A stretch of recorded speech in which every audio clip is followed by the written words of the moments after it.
सरदार तैयब खान साहब, आपका तो देश ही एकजुट नहीं है सर, उसी में फूट पड़ रही है। लीजिए, ये सर्वदलीय बैठक बुलाई जा रही थी और इमरान खान की पार्टी इससे गायब। वो कह रहे हैं हम नहीं जाएंगे। सबसे पहले तो मैं कमेंट करना चाहूंगा, ये शेर अफजल मरवत के वास्ते आपने एक वीडियो चलाई है, उनका पार्लियामेंट हाउस वाला एक क्लिप चलाया है जिसमें वो कह रहे हैं कि वो तंजिया तौर पे कह रहे हैं और मरवत साहब के साथ मेरा बड़ा जाती तल्लक है। मरवत साहब डरने वालों में से नहीं है, मरवत साहब तो लड़ने वालों में से है। तो तंजिया उन्होंने कहा वो कहीं भी नहीं जा रहे, पाकिस्तान में ही मौजूद है और वो इंशाल्लाह आपको सफ़े अव्वल में नजर आएंगे शेर अफजल खान मरवत। और जहाँ तक पाकिस्तान तहरीक इंसाफ का तल्लक है या पीटीआई की आज की वो जो मीटिंग के वाले से उनका जो एलामिया है उस हवाले से उन्होंने कहा है कि हम अपनी अफवाज पाकिस्तान के बिल्कुल जो है वो साथ खड़े हैं और हम पूरी कौम मुत्तहिद है। बाकी उनका पार्टी का फैसला है, उनका कहने का मकसद यह है कि इमरान खान साहब को एपीसी में बुलाया जाए, इमरान खान साहब को लाया जाए और हुकूमत अगर इसमें संजीदा है तो लाएं और इमरान खान साहब को भी जो है उसमें बिठाएं ताकि मिलजुल कर जो है वो आगे बढ़ा जाए। बड़ा ये हमारा इंटरनल मामला है। ये देखिए ना, आपके इंटरनल मामले में आपने खुद ही कह दिया कि वहाँ इमरान खान की पार्टी कह रही है कि अगर आप लोग संजीदा हैं, मतलब संजीदा मतलब अगर आप लोग सीरियस हैं, वो अपनी सरकार से कह रही है कि अगर आप लोग सीरियस हैं तो मतलब आपकी सरकार ही सीरियस नहीं है ना सर। अभी आपने वो जिन शेर अफजल खान का जिक्र किया सर, वो सीरियस नहीं नजर आ रहे। मुझे ये समझा दीजिए सीरियस है कौन? मैं तो पहले ही कह रही थी सर, आप लोगों ने मजाक बना दिया। मतलब एटम बम, वो पाव पाव भर वाले बम आप लोगों ने तो हद कर दी सर। आप एक बड़ी कंट्री है, बड़ा मुल्क है, 1 अरब आबादी है आपकी। और ये भी साथ बता दें कि जो सिखों की बात तरीक चल रही है, जो मुसलमानों का कत्लेआम जो हो रहा है, उस हवाले से भी थोड़ा सा फरमाइएगा कि क्या सिर्फ हिंदुओं का हिंदुस्तान मुल्क है? कहाँ हो रहा है मुसलमानों का कत्लेआम? कहाँ हो रहा है? कहाँ पर? कौन सी सिखों की बर्बादी? मतलब कहाँ की खबरें सुना रहे हैं, कहाँ की खबरें उड़ा रहे हैं? वो कहते हैं ना चंडू खाने की खबरें उड़ाना, उस हाल में आप लोग पहुंच गए।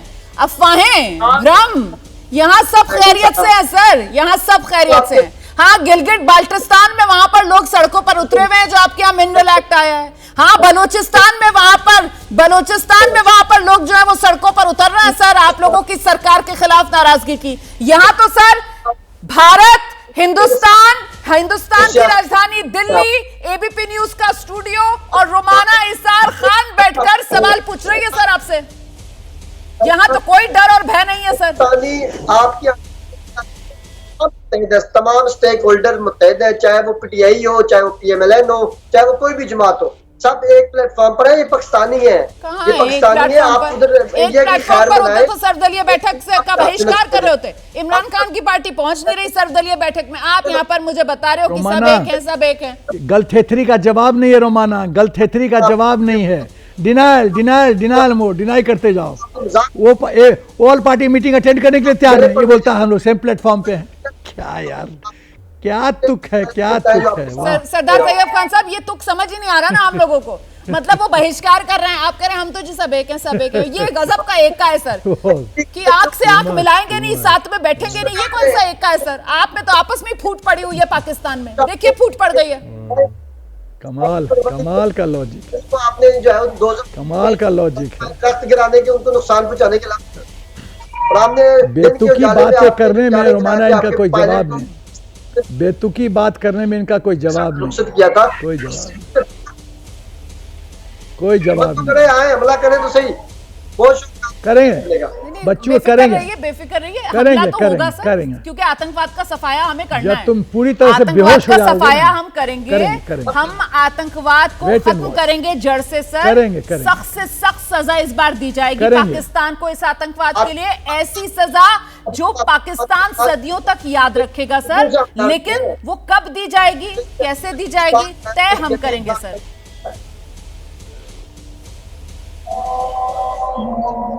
ये आपकी चॉइस है कि आपने जो है वो मिलिट्री ऑपरेशन करना है या फिर आपने अमन से बात करनी है। अगर आप करना चाहते हो शौक पूरा कर ले। कोई अमन से बात नहीं, हमारी सेना कोई अमन से बात नहीं, कोई इंडिपेंडेंट इंक्वायरी नहीं। अब एक्शन होगा, एक्शन, कोई बातचीत नहीं। Terror and talks can not go together, Modi ji ने साफ कर दिया है। कोई बातचीत नहीं।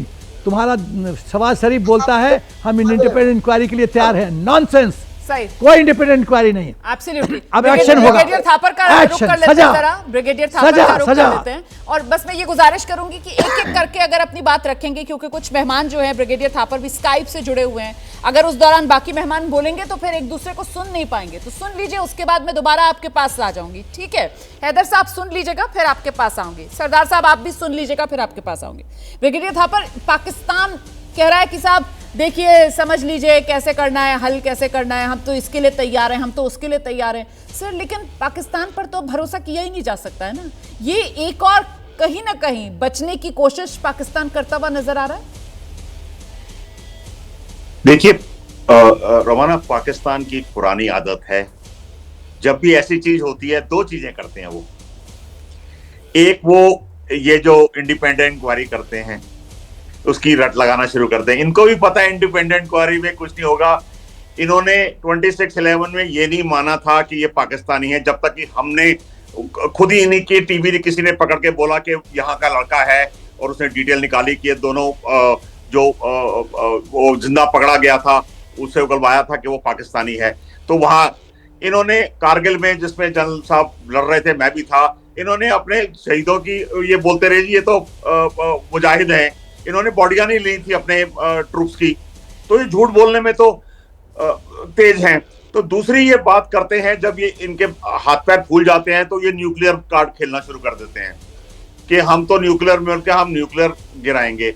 ये इनकी औकात नहीं है न्यूक्लियर फेंकेंगे, क्योंकि इनको पता है हिंदुस्तान के पास भी है। ये दो फेंकेंगे, हम दो फेंकेंगे, हमारा पंजाब जाएगा, इनका पूरा मुल्क चला जाएगा। तो ये सिर्फ चाहते हैं कि हम जब न्यूक्लियर कार्ड खेलें तो जो जिम्मेवार मुल्क है, यूएन है, यूएसए है, रशिया है, चाइना है, वो प्रेशर डालें हिंदुस्तान दोनों के ऊपर कि हाँ भी तुम बातचीत करो, तुम लड़ो नहीं। ये न्यूक्लियर कार्ड इसलिए खेलते हैं क्योंकि अंदर से डर है, इनको पता है। ये जो बेशक टीवी पे आके बोलते रहे कि हम ये कर देंगे वो कर देंगे, इनको भी पता है कि हमारे साथ नहीं लड़ सकते। इनकी मैं ये नहीं बोलूंगा कि इनकी मिलिट्री में काबिलियत नहीं है, इनकी मिलिट्री भी लड़ सकती है, लेकिन सम ऑफ होल अप्रोच जो सिग्नेचर, ये खाने के वांदे पड़े हो, उनके पास पैसे हैं नहीं, इनके पास 4 दिन से ज्यादा हम मोबिलाइज कर लेंगे तो 20 दिन के बाद इनकी सरकार घुटनों पे आ जाएगी, पैसे इनके पास। ऐसा नहीं होता, बहुत इफेक्ट होते हैं लड़ाई के भी। लड़ाई में तो जो होगा वो तो होगा, वो अभी टीवी में हमने बोलने से कि कौन जीतेगा वो बाद में देखा जाएगा, हमको क्लियर है कि क्या होगा, ठीक है। लेकिन मुझे इतना पता है कि ये मुल्क बर्बाद हो जाएगा। सही कह रहे हैं। और इसी मेरे हिसाब से प्राइम मिनिस्टर साहब ने यही सोच के दिया है कि इनके साथ कोई बातचीत करने का मतलब नहीं है, ये सुधरने वाले नहीं है, बालाकोट से भी ये नहीं सीखे। इनको इस बार एक ऐसा सबक सिखाना है ताकि अगली बार इनका कोई चीफ या कोई सोचे कुछ करने का, वो 10 बार सोचे कि मैं ये करूंगा। सर, वो हमारे यहाँ कहावत है ना कि लातों के भूत है, बातों से नहीं मानते हैं। मतलब कहना अच्छा तो नहीं लगता है, लेकिन एक्चुअली हाल यही है, हाल यही है सर। इसी स्थिति में पाकिस्तान पहुंचा हुआ है। और यहाँ आपने सही कहा सर कि आप अगर कंपैरिजन भी करके देखेंगे ना तो पाकिस्तान की हैसियत है ही क्या हिंदुस्तान के सामने।